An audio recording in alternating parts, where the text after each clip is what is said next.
안녕하십니까. 부산 부동산 스터디 2월 23일 1일 브리핑 해보도록 하겠습니다. 돈 많은 사람은 점점 안 사는데 님만 마음이 급해지는군요. 주간 실거래 지수가 지난주에 이어서 낙폭을 키웠습니다. 0.06에서 0.09로 낙폭을 키웠어요. 대구도 낙폭을 키웠어요. 울산은 그나마 낙폭을 줄였어요. 부산이 하락률 제주 다음으로 높네요. 광주가 살짝 또 분위기가 안 좋아지는 모습도 보이기도 합니다. 광주랑 울산이랑 모든 상황은 정말 비슷해요. 정말 비슷합니다. 아무튼 부산 낙폭을 키웠고 전세 가격 또한 또다시 낙폭을 키웠습니다. 영남만 죽쓰는가? 아니죠. 여기 대전 위아래로 정말 나라가 양분되는 듯한 느낌. 뭐 산맥 배우고 이럴 때는 이 동서의 느낌이었는데 지금 부동산 가격은 남북이 나눠지는 그런 느낌을 갖게 되네요. 매도 물량 오늘 아파트 아실 아파트 실거래가 그 사이트에 나오지 않았어요. 하지만 우리는 알아요. 오늘 무슨 요일? 금요일 소폭 증가하는 날 전주 대비 한 100건 정도 증가하는 모습으로 시뮬레이션 해봤습니다. 전세 물량 뭔가 좀 이상하죠. 뭔가 좀 완만하게 줄어드는 느낌 조금 바뀌었죠. 네, 월세 물량은 뭐 비슷한 모습으로 줄어들고 있습니다. 오늘 시뮬레이션도 전주 대비 또 줄어드는 모습으로 시뮬레이션을 해놔봤고요. 매매 거래량 80건. 여기서 살짝 눈여겨볼 부분은 4월의 거래량과 5월의 거래량이 너무나 닮아 있다. 이게 대박이지 않습니까? 4월의 거래량과 5월의 거래량이 너무나 닮아 있습니다. 그리고 2020년의 그래프와도 많이 닮아 있습니다. 근데 6월의 거래량은 치고 나갑니다. 이게 여기가 이제 심리의 영역인 것 같습니다. 심리의 영역. 그전에는 특례 영역이었다면 이제는 심리의 영역으로 들어간 특례로 군부를 한번 짚어놓으니까 비싼 아파트들도 거래 많이 되죠. 9억 이하 아파트들도 특례 보금자리론으로 거래가 가능하니까요. 그래서 비싼 아파트들 많이 거래되는 것처럼 보였어요. 그러니까 사람들이 너도나도 지금 심리가 살짝 요동칠만 하죠. 살짝 요동칠만 하는데 그 흐름이 얼마나 이어질지는 모르겠어요. 살짝 4월의 거래량, 5월의 거래량 너무나 닮아 있는데요. 4월의 거래량 직거래 4월 2147, 중개거래 187, 5월 직거래, 중개거래 이 무려 직거래, 중개거래 비율이 200건이나 차이가 납니다. 뭔가 좀 이 세금을 앞두고 뭔가 좀 움직임이 있었죠. 이런 움직임이나 이런 미세한 것들도 저는 좀 살펴보려고 노력을 하는데 단순히 숫자, 거래량 합산된 수치만 놓고 보자면 야, 분위기 계속 괜찮네. 이렇게 판단할 수 있겠죠. 아직까지 누구도 답은 알 수 없습니다. 이번 주에 부산 거래량 굉장했다. 579면요. 주간 기준으로 597을 돌파한 주가 딱 한 번 있었고요. 4월 달에 딱 한 번 있었고 그 다음으로는 주간 기준으로는 가장 많은 거래량입니다. 다만 조금 아쉬운 부분은 첫째 주와 둘째 주의 거래량이 조금 약했죠. 조금 약했던 부분을 지금 보충해 나가는 느낌. 주간 기준으로 500건 정도의 거래량 흐름 보여주고 있습니다. 자, 비싼 아파트 5월에 이어서도 6월에도 꾸준히 거래가 되고 있네요. 고점 대비 20%, 뭐 18%, 더샵 센텀파크 51평인 같은 경우에는 고층과 저층의 차이가 거의 한 40% 정도. 예, 일반적으로 보통 이 정도 모습 나타나죠. 사지 롯데캐슬 더 클래식 가격 고점 대비 28% 빠졌나요? 네. 고층으로 올라가면은 많이 만회했다. 이런 느낌 좀 들기도 합니다. 대형 롯데캐슬 1단지 대형 평형 6월 달에도 대형 평형 거래는 이어지더라. 단 그 힘이 5월만은 못하더라. 특례 보금자리론 값 풀렸을 때만은 못하더라라는 느낌을 조금 이따가 다시 한번 살펴보도록 할게요. 국평 위주로 한번 가보면 보합권 이렇게 안 떨어져? 7억이나 해. 신축.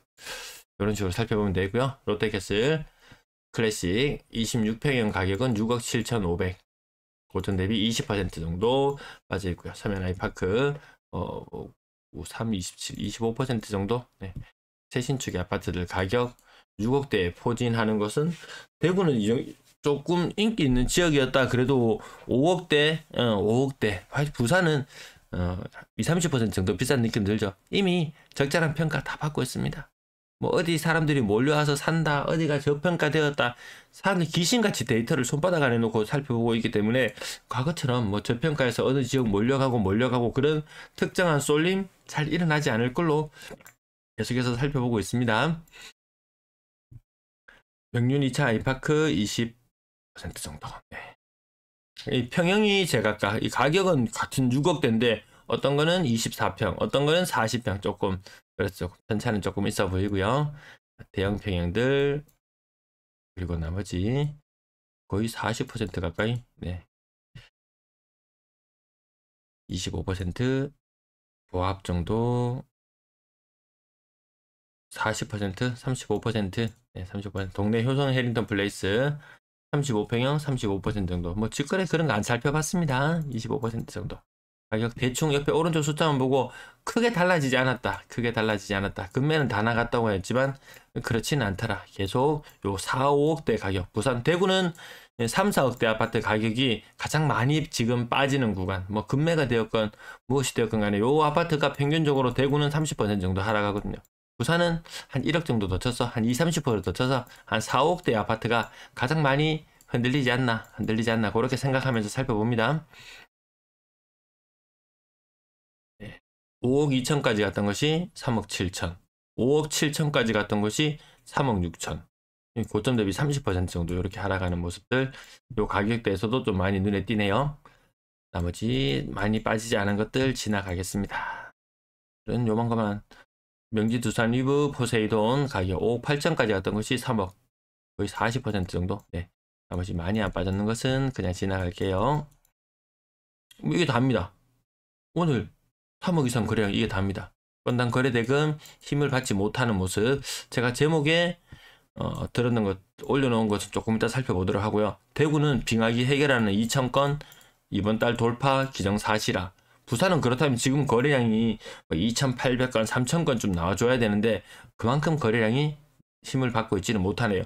혹여나 지금 6월에 거래량이 삐쭉 솟아오른다고 하더라도 그것이 예전에 한번 삐쭉 솟아올랐을 때처럼 또 그렇게 되고 다시 거래량이 줄어들 수도 있어요. 물론 폭발할 수도 있겠죠. 폭발한다고 믿음을 가진 사람들이 지금 아마 매수에 가담하고 있지 않나 싶습니다. 거래량 지금 거의 3분의 1 정도 네, 비싼 아파트들 3분의 1 정도 거래되었을 텐데요. 여기 대충 꺼놓고 봐도 야 비싼 아파트 안 사네. 한창 특례 풀리고 나서 사람들 비싼 아파트 겁나게 사기 시작하더니만 뭔가 좀 갑자기 좀 시들해지는 느낌. 21년과 비슷하지 않나요? 21년 겁나게 사다가 뭔가 좀 시들해지는 느낌. 차트에서 비슷한 모양들 찾아가면서 살펴보시면 될 것 같습니다. 6억 이상 비율도 조금 떨어지기 시작했고요. 분양권 7건 단가요? 고점 대비 3장, 2장, 2장, 2장, 1.5장, 2장 고점 대비 1이 차이 납니다. 이 하락률이나 이런 것들 보면 고점 대비 뭐 30% 느낌 이렇게 아파트 하락률과 분양권 고점 저점 하락률 따지고 보면 비슷하더라고요. 같이 빠집니다. 전세 거래량 95건 일간 기준으로 전월 대비 거래량 줄어드는 모습 보이실 거예요. 전월세 비중은 계속 1.5 정도 수준을 유지하고 있고요. 평균 전세 가격 아직 6월에 거래 제법 한 절반 정도 전세는 거의 지금쯤이면 6월에 전세 거래 절반 정도 신고되었거든요. 근데 이게 치고 올라가지를 못했네요. 다만 이게 비단 부산만의 문제가 아니고 다른 지역들도 6월달 들어서 갑자기 전세 가격이 뚝 떨어지는 현상 나타나더라고요. 뒷부분 이 정도 살펴보면 되겠죠. 네, 비싼 전세 살아줄 사람은 한계가 있더라. 내가 비싼 집을 사고 뭐 올 현금이 아니고 뭐 전세를 끼고 사건 뭐 어떤 투자 목적으로 사건 했을 때 4억 이상의 전세를 살아줄 사람이 그렇게 많지는 않더라. 월세 거래량 80건좀 매매 전세와 월세 거래가 좀 비슷한 건수를 보여주는 하루였습니다. 매매 전세 월세 비율이 1대1대1 네, 그 정도 느낌이 나는 날이네요. 네, 시청 감사합니다.